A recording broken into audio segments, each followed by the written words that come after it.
नमस्कार, आप सभी का स्वागत है आप सभी के अपने चैनल ज्ञान सुधा पर। आशा करते हैं कि आप और आपके परिजन सभी स्वस्थ होंगे। इसी कामना के साथ आइए बढ़ते हैं आज के इस दिव्य क्रमांक की ओर। क्या आपने कभी सोचा है कि मंगलवार को जब भक्त मंदिरों में दीप जलाते हैं तब कुछ साधक ऐसे भी होते हैं जो केवल प्रार्थना नहीं करते बल्कि एक ऐसा रहस्य जानते हैं जो सीधे बजरंग बली के हृदय तक पहुंचता है। कहते हैं प्राचीन काल में ऋषियों ने सभी ग्रंथों का अध्ययन किया, वेद, पुराण, रामायण, तंत्र और उपासना के गुप्त रहस्य। उन्होंने पाया कि भगवान हनुमान केवल बल और भक्ति के प्रतीक नहीं बल्कि संकल्प को तुरंत सुनने वाले देवता भी हैं।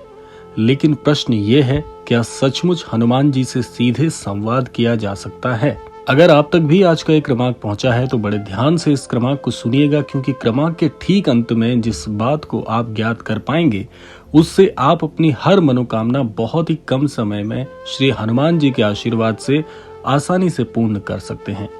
तो आइए बिना देर किए हुए प्रारंभ करते हैं आज का ये दिव्य अध्याय। कुछ साधकों का कहना है कि इसके लिए एक विशेष विधि और एक विशेष शब्द की आवश्यकता होती है, जो कि अब हम आपको संकेतों के माध्यम से समझाने का प्रयास करेंगे। तो आइए जान लेते हैं पहला संकेत क्या है जिसे आप ये विधि सरलता से समझ पाएंगे। पहले संकेत के अंतर्गत मंगलवार के रहस्य को उजागर किया जाता है। मंगलवार केवल एक दिन नहीं, ये वो समय है जब अग्नि तत्व सक्रिय होता है और हनुमान जी जो वायु और अग्नि के संयोग हैं, भक्त की भावना को सबसे शीघ्र ग्रहण करते हैं। पुराने साधक कहते थे इस दिन बोले गए शब्द सीधे सूक्ष्म लोक में पहुंचते हैं, लेकिन हर शब्द भी नहीं। दूसरा संकेत है कि कान में बोली गई प्रार्थना सबसे पहले फलीभूत होती है। आपने देखा होगा कुछ भक्त मूर्ति के कान के पास जाकर धीरे से कुछ कहते हैं।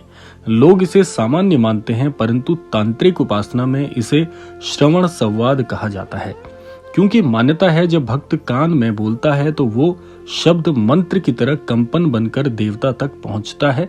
लेकिन यहाँ भी एक रहस्य छुपा हुआ है। अब जानते हैं तीसरा संकेत क्या है। तीसरे संकेत में ग्रंथों का गुप्त उल्लेख हमें मिलता है। कुछ परंपराओं में एक अत्यंत दुर्लभ ग्रंथ का उल्लेख मिलता है जिसे साधक गुप्त हनुमत उपासना तंत्र कहते हैं। ये कोई सार्वजनिक रूप से उपलब्ध शास्त्र नहीं माना जाता, बल्कि गुरु शिष्य परंपरा में मौखिक रूप से दिया जाता था। इसमें लिखा है, जो भक्त शुद्ध मन से मंगलवार को हनुमान विग्रह के कान में विशेष स्तुति बोलते हैं, उनके जीवन में बाधाएं टूटती हैं, भय मिटता है और मार्ग स्वयं बनते हैं। पर वो स्तुति क्या है, यही इस कथा का सबसे बड़ा रहस्य है। अब आइए जान लेते हैं उस दिव्य रहस्य को कि आखिर वो रहस्य क्या है और कैसे ये पूरी विधि आपको करनी है। परंपरागत शैली में साधकों द्वारा बोली जाने वाली एक संस्कृत चौपाई इस प्रकार कही जाती थी, जो कि अब हम आपको बताएंगे। इस चौपाई को आप हमारे डिस्क्रिप्शन बॉक्स से प्राप्त कर लीजिएगा और उसी के अनुरूप आपको इसका उच्चारण करना है। तो चौपाई कुछ इस प्रकार से है। ओम वायुपुत्राय शौर्याय रामदूताय धीमहि भक्त वाक्यम शृणु त्वम मे संकट हर मारुते अंजने सुनो वीर त्वम हृदय में स्थिरता कुरुम मम कार्येषु सिद्धि च दत्वा पालाय सर्वदा। इसका अर्थ है, हे वायुपुत्र रामदूत वीर हनुमान, मेरे शब्द सुनो, मेरे संकट दूर करो, मेरे हृदय को स्थिर करो और मेरे कार्यों में सिद्धि प्रदान करो। ये हो गई दिव्य चौपाई, जो कि आपको अन्यत्र कहीं नहीं मिलेगी। आप डिस्क्रिप्शन बॉक्स से इसे प्राप्त कर लीजिएगा। और अब जान लेते हैं इसे करने की विधि क्या है। इसके लिए सबसे पहले मंगलवार सुबह स्नान आदि और अपने नित्य कर्मों से निवृत्त होकर स्वच्छ वस्त्र आपको धारण करने हैं। दूसरा काम है हनुमान जी के सामने दीपक और सिंदूर आपको चढ़ाना है। तीसरा काम है पहले 11 बार हनुमान चालीसा या राम राम से आपको जप करना है और फिर दाहिने कान के पास झुककर श्री हनुमान जी के धीरे से ये एक बार चौपाई आपको बोलनी है। अंत में प्रणाम करके कुछ क्षण आंखें बंद रखनी है और 1 मिनट का कम से कम मौन रखना है और मन ही मन हनुमान जी को समर्पित भाव प्रदान करना है। अब जान लेते हैं इस विधि को करने के बाद परिवर्तन क्या आएंगे।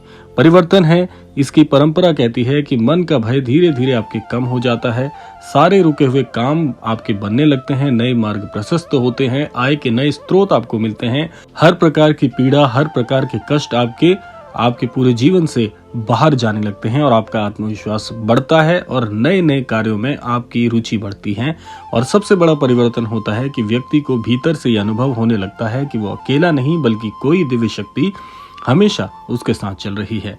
कहते हैं हनुमान जी शब्द नहीं भावना सुनते हैं। यदि मन शुद्ध हो तो कान में बोला गया एक वाक्य भी जीवन का मार्ग बदल सकता है। तो अगला मंगलवार क्या आप केवल प्रार्थना करना चाहेंगे या सीधे हनुमान जी से संवाद?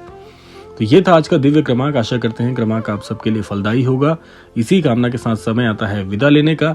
सभी नए श्रोतागणों से ये आग्रह करना चाहेंगे, कृपया चैनल को सब्सक्राइब कर लीजिएगा, बेल आइकन को प्रेस कर लीजिएगा ताकि हमारे वीडियो सबसे पहले आप तक पहुंचे। इसी कामना के साथ विदा लेते हैं, मिलते हैं अगले क्रमांक में। तब तक के लिए जय गुरुदेव।